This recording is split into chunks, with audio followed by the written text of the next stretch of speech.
General service కోసం నాకెంతో ఇష్టమైన colour blue colour i10 car అయితే మన దగ్గరికి రావడం చెప్పేసి జరిగిందండి. మనం జనరల్ సర్వీస్‌లో నార్మల్‌గా ఏమేం చేస్తాం, ఏంటి అని చెప్పేసి అయితే మీకు ఇందులో చూపించే ప్రయత్నం అని చెప్పేసి ఖచ్చితంగా చేస్తాను. దీన్ని బట్టి మీకు కూడా ఒక క్లారిటీ వస్తుంది. నెక్స్ట్ టైం మనం జనరల్ సర్వీస్‌ని చేయించుకునేటప్పుడు ఆ టెక్నీషియన్ దగ్గరికెళ్ళేసి మనం ఏమేమి అడగాలి ఏంటి అని చెప్పేసి. ఇక్కడ మీరు చూస్తున్నారు కదా, ఇది వచ్చేసి మనకు ఎయిర్ ఫిల్టర్ అండి. ఈ ఎయిర్ ఫిల్టర్ అనేది మీరు ఎవ్రీ సర్వీస్లో కనుక మార్చుకోకపోతే మైలేజ్ పడిపోతుంది అండ్ పికప్ కూడా డ్రాప్ అయ్యే ఛాన్సెస్ అని చెప్పేసి ఖచ్చితంగా ఉంటాయి. దీంతోపాటు కూడా బ్రేక్ క్లీనింగ్ అండి. అంటే బ్రేక్ సర్వీస్ అనేది మాత్రం మీరు చేయించుకోకపోతే ఏమవుతుందంటే బ్రేక్ యొక్క ఎఫిషియన్సీ అని చెప్పేసి తగ్గిపోతుంది. అండ్ దీంతోపాటు కూడా మేము ఈ వెహికల్ ఆల్మోస్ట్ 1,00,000 అబోవ్ కిలోమీటర్స్ తిరిగింది కాబట్టి ఇంజన్ ఫ్లష్ అనేది చేస్తున్నాం. దీని ద్వారా యూజ్ ఏంటి అంటే ఇంజన్ లోపల ఉన్న ఏదైతే స్లడ్జ్ ఉందో అది మొత్తం అంతా కూడా రిమూవ్ అయిపోయి కిందికి రావడం అని చెప్పేసి జరుగుతుంది. తర్వాత బ్రేక్ ప్యాడ్స్ అని చెప్పేసి ఓపెన్ చేసి దాని యొక్క కండిషన్ అనేది ఎలా ఉంది ఏంటని చెప్పేసి చెక్ చేసిన తర్వాత బ్రేక్ ప్యాడ్స్ని రఫ్ అంటే దానిపైన ఉన్న కార్బన్ని మొత్తం క్లీన్ చేసి అగైన్ రీప్లేస్ చేయడం అని చెప్పేసి అయితే జరుగుతుందండి. అండ్ వీటితో పాటు కూడా ఏదైతే లిక్విడ్స్ ఉన్నాయో కన్జ్యూమబుల్స్ తగ్గాయి ఏంటని చెప్పేసి ప్రతి ఒక్కటి చెక్ చేస్తాం. ఇక్కడ వచ్చేసి బ్రేక్ ఫ్లూయిడ్ అయితే తక్కువగా ఉంది, దాన్ని అయితే టాప్ అప్ చేయడం అని చెప్పేసి అయితే జరుగుతుందండి. ఈ బ్రేక్ సర్వీస్ అనేది మనకి ఎందుకు మ్యాండేటరీ అంటే మనం బ్రేక్స్ ఎప్పుడైతే అప్లై చేస్తుంటామో బ్రేక్స్ అప్లై చేస్తున్నప్పుడు బ్రేక్ ప్యాడ్ అరిగిపోతున్నప్పుడు దానికి సంబంధించిన కార్బన్ ఏదైతే ఉందో మనకు లోపలే క్యాలిపర్ లోపల ఉండిపోతుంది అనమాట. అది మనం రిమూవ్ చేసి బ్రేక్ ప్యాడ్స్ని కనుక మన కార్బన్ క్లీన్ చేసేసాం అనుకోండి, బ్రేక్ యొక్క ఎఫిషియన్సీ అని చెప్పేసి పెరుగుతుంది. అండ్ చాలామంది ఏం చేస్తుంటారంటే 3-4 సర్వీసులు కానీ ఒకసారి కూడా మీరు బ్రేక్ ప్యాడ్స్ అని చెప్పేసి క్లీన్ చేసుకోకపోతే మాత్రం బ్రేక్ సంబంధించి అని చెప్పేసి ఉంటాయండి.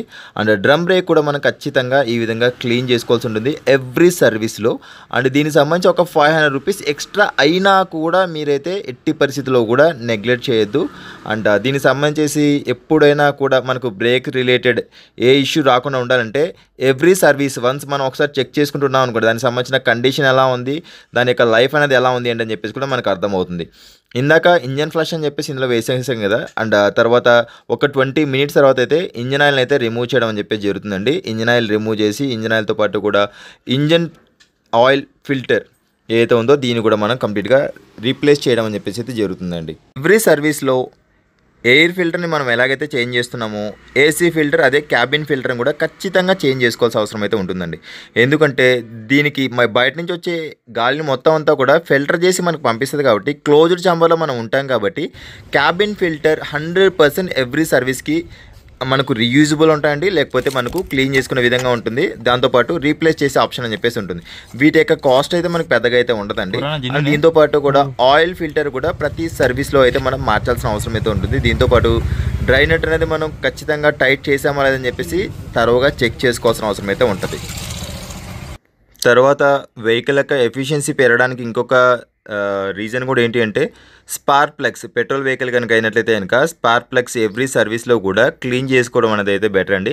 మరీ ఎక్కువ కార్బన్ ఫామ్ అయిపోయి మనకు ఏదైనా మిస్ఫైర్ అలా కాకుండా ఉండాలంటే మాత్రం కార్బన్ క్లీన్ చేసుకోవాలి, లేదా ప్రాబ్లం కనుక ఉంటే రీప్లేస్ చేసుకోవడం అనేది కూడా మనకు బెటర్ అండి. అండ్ స్పార్క్ ప్లగ్స్ కనుక క్లీన్ చేసుకోకపోతే ఒకటి గుర్తుపెట్టుకోండి, మిస్ఫైర్ అవుతుంది, మైలేజ్ కూడా మనకు తగ్గే ఛాన్సెస్ అయితే ఎక్కువగా ఉంటాయి. తర్వాత హ్యుండై జెన్యూన్ ఎయిర్ ఫిల్టర్ని అయితే రీప్లేస్ చేయడం అని చెప్పేసి జరిగిందండి. అండ్ దీంతోపాటు కూడా ప్రతి కన్జ్యూమర్ని కూడా మనం చెక్ చేసే అవసరం అయితే ఎంతో ఉంటుంది. కూలెంట్ ఆయిల్ యొక్క లెవెల్ అనేది ఎలా ఉంది, అందులో నిజంగానే కూలెంట్ ఉందా లేకపోతే వాటర్ ఉందా ఏంటని చెప్పేసి అయితే ఖచ్చితంగా మనం చెక్ చేసుకోవాల్సి ఉంటుంది, అది స్టోరేజ్ ట్యాంక్లో కూడా. అండ్ అదేవిధంగా విండ్షీల్డ్ లిక్విడ్ కూడా మేమైతే చెక్ చేస్తామండి, విండ్షీల్డ్ లిక్విడ్ అనేది ఉందా లేదా ఏంటని చెప్పేసి. ఇందులో ఎప్పుడూ కూడా మీరు వాటర్ అని చెప్పేసి వేయకండి. లైక్ బ్యాటరీలో అవ్వచ్చు, లేకపోతే విండ్షీల్డ్ లిక్విడ్లో అవ్వచ్చు, లేకపోతే కూలెంట్లో ఎప్పుడూ కూడా వాటర్ అన్నది యూజ్ చేయకండి, డిస్టిల్ వాటర్ అన్నది యూజ్ చేయండి.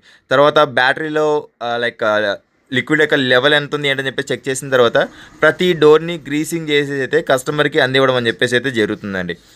సో ఈ సర్వీసులు అన్నీ గాను మేము చేసినందుకు పెట్రోల్ వెహికల్కి అయితే 1,800, అదేవిధంగా డీజిల్ వెహికల్కి అయితే 2,000 రూపీస్ అయితే మేము ఛార్జ్ చేస్తున్నామండి.